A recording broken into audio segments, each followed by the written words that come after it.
ones. These are very, very specific claims, and they are complete fabrications. He is lying out of his ass, and he did this constantly. Essentially, we're raising money for dementia research and prevention, specifically for people, for families rather, who just found out that a loved one of theirs has been affected by dementia, in terms of getting the correct care, the right doctor, so on and so forth. Raising money for dementia research. Man, and when they show it back to back to back to back, how he's just, he has no shame. All types of dementia and beyond. Right now, he's doing it with food in his mouth. Families who've just found out that a loved one has dementia, and the next steps that are taken to help them transition from the shock of it all to the next steps of getting in-house care and so much more. Gerard lied about giving money, Gerard lied about working with organizations, and Gerard lied about how the charity was helping victims of dementia, and he was using those lies to solicit donations. This is the textbook definition of charity fraud. Britannica states that charity fraud is a type of fraud that occurs when charitable organizations that solicit funds from the public for philanthropic goals, such as seeking cures for diseases, solicit donations in a deceptive manner, or use the monies that they collect for purposes not intended by the donors. I have definitively shown that Gerard was deceptive and thus have already proven he committed charity fraud. But what about using money in a way not intended by the donors? Let's investigate that claim. Now, I never used the word embezzled in any of my videos, but Gerard kept bringing it up and he was adamant that he had not embezzled any money. Saying that we are fraudsters, that what we are doing is illegal and constitutes charity fraud, that we are using my dead mother's name to potentially embezzle money and steal is categorically false. For those who don't know what embezzlement means, it's simple. It means theft or misappropriation of funds placed in one's trust. With the power of math, I concluded that money from bits, subs, and merch raised by Indieland wasn't going to the Open Hand Foundation. And not only that, this means all the bits, subs, and all of that extra revenue that Gerard promised us would go to Open Hand wasn't sent over either. This is a pretty specific claim. I mean, how on earth would I know that if I was using bad math and missing information, as Gerard asserts? And these accusations are the result of bad math and missing information. And yet, I was correct, and Gerard admitted this in his response. Income from Twitch subscriptions and bits, along with merchandise, have offset some of the production costs. So to say the money is missing is simply wrong. This was shocking to me. Does Gerard not understand that he is admitting to embezzlement here? To be clear, a charity using donations to cover expenses isn't illegal. It's totally normal and common. But that's not what Gerard did. Gerard lied to the public and said that this money was going to charity and that he wasn't touching any of it. You can do bits, you can do subs, you can actually donate money. If you are more like, I want a material thing, you can do a shirt, you can do a coin, it all goes to charity. It's all great. Bits, subs, YouTube memberships, or YouTube super chats, anything that supports us is going to the foundation at the very end. As a reminder, all bits and subs, including Amazon Primes, go towards the charity as well. So it's all a pass through, all going for a good cause. Gift subs, memberships on YouTube, super chats, all that goes to the charity as well. And hey, if you want to get a t-shirt, all of the proceeds from the shirt also go to charity. Your primes, your gift subs, your bits, donations all go to charity. We don't take any of it. Bits and subs on Twitch, memberships, super chats on YouTube, all goes to the cause. If you want to buy an Indieland t-shirt, you can totally do that. And for the folks who are in attendance, you can actually go buy one from the lobby. So please go do that. All the proceeds and all those things do go to charity. We don't touch any of it. Hey, all bits, all subscriptions, and all donations go directly to charity. We're taking none of it. It's all for a good cause. Gift subs, memberships on YouTube, super chats, all that goes to the charity as well. And everything on stream today, whether you're donating bits or subs or donations towards any goals via the Tiltify account, if you buy a t-shirt, anything like that, all the money goes towards dementia research. We make none of it. It all goes for the good cause. All bits, all donations, all super chats, all YouTube memberships, basically anything that's tied to donating or subscribing in a financial way to us is going to charity. We're not touching any of it. It's all going for a good cause. As a reminder, guys, all bits, subs, donations, Amazon Prime or Prime Gaming subs, and T-shirt sales all go to charity. So we touch none of it. It all goes for a good cause. Where all the donations and bits, subscriptions that are happening on stream today all go towards the charity. If you buy a T-shirt, if you buy our challenge coin, that also all goes to charity. All subs during this stream for the next 3 or 4 days go towards the foundation. All the money goes to the Open Hand Foundation, an organization that we started in honor of my mom, and all that money goes to dementia research. We don't touch any of it. We just work with the people who do need the money. If you want to buy a T-shirt, you should buy a T-shirt. All the proceeds go there. Bits, subs, gift subs, super chats, memberships, anything financially involved with the show goes to dementia research. And all the money that we are raising, whether you are giving us bits, whether you're giving us subs, whether you're buying T-shirts or pins or whatever the hell we're selling, anything and everything in between, all proceeds are going to charity. Gift subs to other people. You can buy subs for yourself. You can give bits. All of that goes to charity. You can buy a T-shirt. We have a challenge coin that can legally be considered a weapon. If you throw it, it's very heavy. All of this stuff is going to charity. Income from Twitch subscriptions and bits, along with merchandise, have offset some of the production costs. Yeah. And not only did Gerard say this many times, it was plastered on screen during the entire event for multiple years. What you need to understand is that Gerard isn't a charity. He is an individual. When you give a bit or a sub to his Twitch channel, you aren't giving money to charity. You're giving money to Gerard. Gerard said, "Give me money in the form of bits and subs, and I will give that money to charity." He told his fans and people that look up to him, "Entrust your hard-earned money to me, and I will give all of that money to the Open Hand Foundation." But you know what happened when everyone gave Gerard their money, assuming it would go to charity? Gerard said, "Fuck you, I've changed my mind. I'm going to spend that money on something else. I'm going to spend that money on something that directly benefits myself." This is again textbook charity fraud and is the literal definition of embezzlement. Some might say, but Carl, Gerard isn't spending money on himself. He's spending money to fund Indieland. But Indieland is Gerard. It's his event, run by his company, streamed on his Twitch channel. Of everyone in the entire world who benefits from Indieland, it's Gerard who benefits the most. He gets the Twitch followers, he gets the media attention, he gets to mingle with game developers and celebrities, he gets all the credit. And do you really think that everyone who subscribes during Indieland instantly cancels their subscription the moment it ends? Gerard taking donations to pay for Indieland is not only him spending donations on himself, it's him paying for something that he directly benefits from. But besides, what he spends that money on is ultimately irrelevant. He said he would give that money to charity, but instead, he spent it. That's fraud, that's theft, and that is embezzlement. And what makes this even worse is that he would then go and lie, trying to take credit for paying for everything himself. So for those guys who don't know, we had a show last year, and it went great, but it was very expensive, and TOVG covered the cost of it, but we have kind of a rule of, like, we want to make sure that, like, as we do charity events, that we're not costing the charity organization or really anyone outside of our awesome sponsors. The guys at FlyQuest have been so supportive. We want to make sure that the money that we do raise actually goes to charity and is spent properly. Gerard tries to explain why he kept the money for so many years, saying that he wanted to make a restricted donation, and he needed enough money to do that. This is one of the big reasons as to why the donation took so long. The organization did not raise enough money to make the impact that would allow the funds to be restricted and avoid those high admin costs.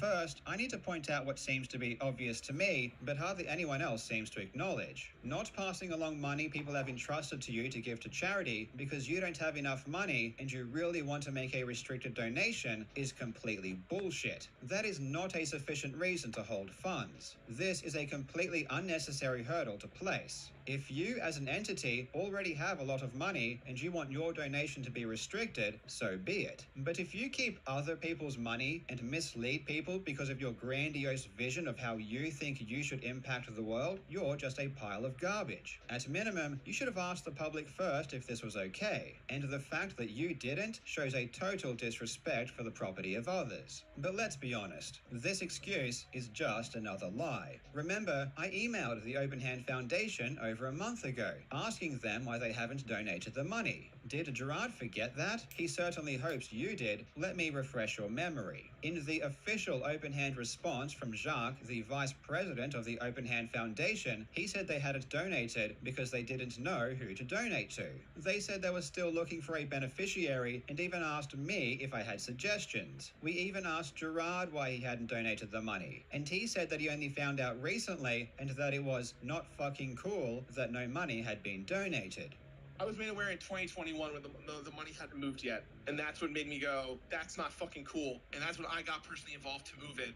So we asked multiple people from the Open Hand Foundation, and none of them mentioned anything about waiting for a restricted donation. Now, a month later, their story has completely changed. Apparently, this was the plan all along. And you know what's really interesting? They only donated $600,000. They had more than that amount of money over a year ago in 2022. We're almost in 2024. Isn't it convenient that $600,000 is suddenly enough to be a restricted donation, when over a year ago it wasn't? This hurdle seems to magically vanish as soon as someone discovered they hadn't donated any money. In fact, I can prove this hurdle never even existed. You can go to the AFTD website right now and choose exactly where your donation goes. You don't need to donate $600,000, and you don't even need to steal donations for 10 years to do it. And the icing on the cake is that when me and Mutaha spoke with Gerard, he outright admitted the only reason they were looking to donate the money now is because he was faced with the prospect of this going public. Yeah, that makes sense. So as of now, the money, as far as your understanding, that $660,000 roughly, is still sitting in your, like, that charity account, waiting for a benefactor at the right time. I mean, as of this week, we've been having conversations about moving it as early as today or tomorrow, just because the pressure I got from you guys, if I'm being quite honest. Not that I was trying to save face, but like, this is a private fight that I've been dealing with for months with my family, and I even told my family, hey, this is the last Indian Land I'm ever going to do, because this is the 10th year anniversary of my mom's passing, and when I kind of found all this information out, I was very unhappy with what things were going, and he knew this was deceptive and wrong the entire time. I'm not trying to ask for forgiveness. I'm not trying to hide this, but what would you guys like me to do? Because I want to do right by everyone involved on my side, and I want to absolve myself of this as best I can, and I know I can't. And, you know, you guys are some of the biggest creators in the space. When you guys will, whatever you guys will say, this is going to follow me for the rest of my life. And I just want to be able to do right by you guys and by my community and by my family at this point. And I just want, you know, like, I literally am about to, like, donate all this money today and prior to that, earlier this week and the week before, and I've just been sitting here crippled trying to figure out the best way to handle this, because I felt like if I donated the money the minute you guys emailed me, it'd be a situation of, well, he's trying to hide it and he's admitting guilt by doing that. And I never felt that way, but I understand completely that you guys could easily argue that, and it would just make me look more like a scumbag. And you know, I just want to, you know, I want to do right by you guys and what you think. Even if I survive this somehow, even if this is like, people are like, well, whatever, that's how it is. Yeah. It's going to take the passion out of what I do. People aren't going to trust me ever again. I'm not going to trust myself ever again. And I'm just going to walk away from all of this. Like, this is like me being like, great, so I'm out. Not just of content creation or being an online personality. I'm just going to stop. I'm just going to disappear and start over and never talk to anyone ever again. The simple reality is that if we had not made the videos we did, that money would still be sitting in their bank account doing nothing to fight dementia. And this leads me to what is the worst part of Gerard's video. Real. Let's start with the Open Hand Foundation's formation. When my mother passed away in 2013, we donated her brain and spinal cord to the same academics and doctors we worked with to further advance their research. There's a link in the description to her autopsy report that confirms her brain and spinal cord were both donated to science. I hate to say this, but it needs to be said. The way Gerard uses his dead mother is sickening. It really when investigating is, Gerard, I had to watch clip after clip after clip, year after year after year, of him constantly bringing up his dead mother every single chance he gets. He uses her to try and gain sympathy, he uses her to try to get money, and he uses her as a shield against criticism. It is utterly disgusting. I recently lost my mother too, and I know the pain of losing a parent. In fact, I've lost both of my parents. I'm not someone who is unaware of how that feels. But seeing Gerard use his mother's death as a weapon and a shield is messed up on so many levels that it makes me feel nauseous. He brings her up again multiple times in this video, and every single time was not only unnecessary, it was completely inappropriate and manipulative. With all of this being said, there was one thing I did get wrong. I said the tax filings weren't signed. In saying that, however, these filings don't seem to be done properly, and they aren't even signed, which is definitely a legal requirement. The foundation files all their taxes electronically, which does not require a physical signature on the actual forms. Only e-file authorization forms that are sent from a certified public accountant for electronic signature. Not only is this legal, but it is the industry standard for filing taxes here in the United States. It pains me to say this, but I was incorrect. The forms were signed. This was a throwaway line that was poorly researched, and I shouldn't have said it. It said nothing, it affected nothing, and I based none of my claims on this fact. Still, I owe everyone, especially Gerard, an apology. So Gerard, from the bottom of my heart, I'm sorry that when discussing your multiple examples of committing charity fraud, I said the open-hand tax filings weren't signed. Most of Gerard's video is him going over information unrelated to me, my videos, or my claims. He hardly addresses my concerns about the golf charity event money, essentially saying, we didn't take the money, trust me bro. He provides no bank statements, no accounting, nothing. Apparently, we just have to take this proven liar at his word, which unfortunately I'm not willing to do. And what he does say doesn't even make sense. Listen to this. Finally, pledges and donations are not always collected at the same time of the event. It might take a few months to receive the funds, often rolling them into the following year's income. As for what the costs are to run an event like this, there are event organizers, venue expenses, crafts and catering, event dinners, support staff, production equipment, rentals, event branded merchandise, security, insurance, and more.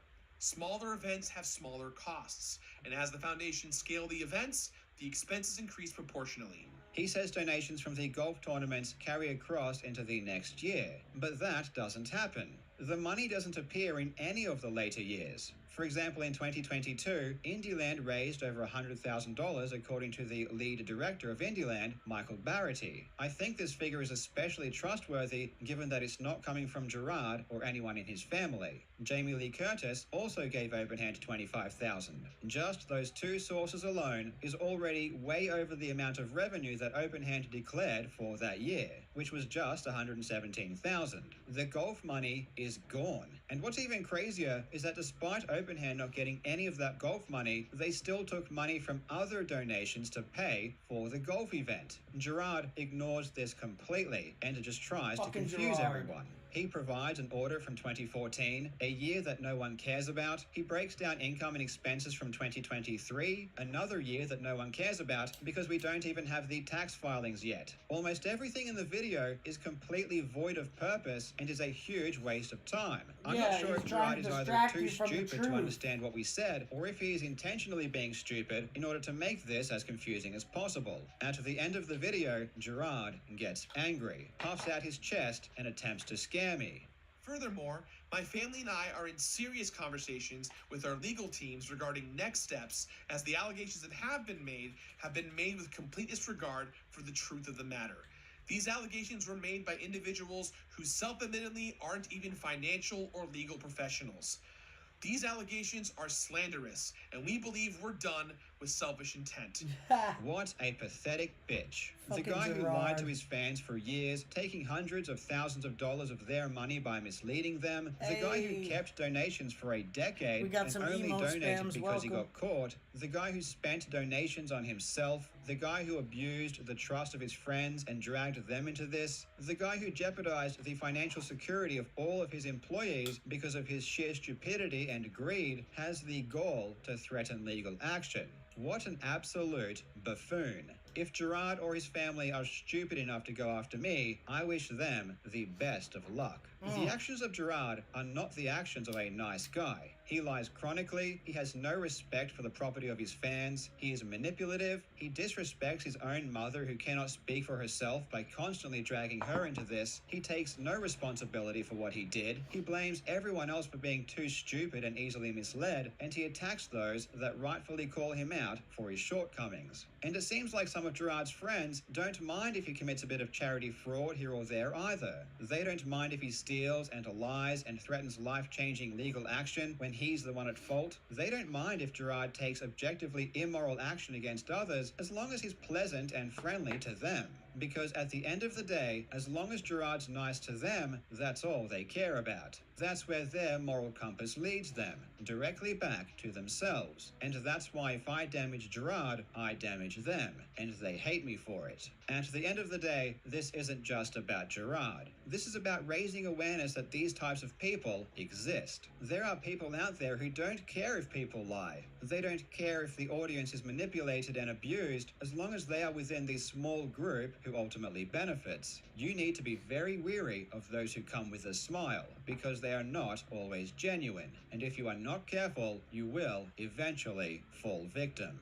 Thank you so much for watching, you legends. I hope you're having a fantastic day, and I will see you in the next video. You absolute legends.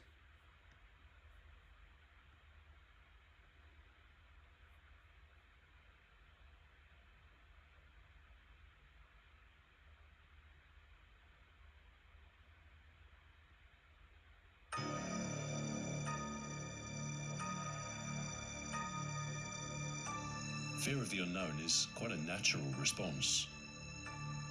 What we don't understand, we can't predict. And unpredictability is dangerous. Perhaps that's why aliens make a compelling enemy. An unknown threat with mystery motive has formed the basis for many a science fiction story. It turns out they're also a good fit for video games. From Space Invaders to Halo, they are a flexible addition to any canvas of conflict. But where they really excel is when the obscurity of intent becomes an integral part of the game. And at this intersection of strategy and aliens, there lies one gleaming example. XCOM is a long-standing series that started with 1994's UFO Enemy Unknown, also known as XCOM UFO Defense. It tapped into an extraterrestrial zeitgeist and brought turn-based strategy to a new audience, and even retains a cult following today. It spawned quite a few sequels, and although the series stumbled into uncertainty by the end of the 90s, XCOM has enjoyed a successful revival in recent years under the stewardship of Firaxis. So, how do you adapt the complexities of tabletop strategy games for a computer that only has 48 kilobytes of RAM? Why would any publisher take a chance on a turn-based game when real-time games were the next big thing?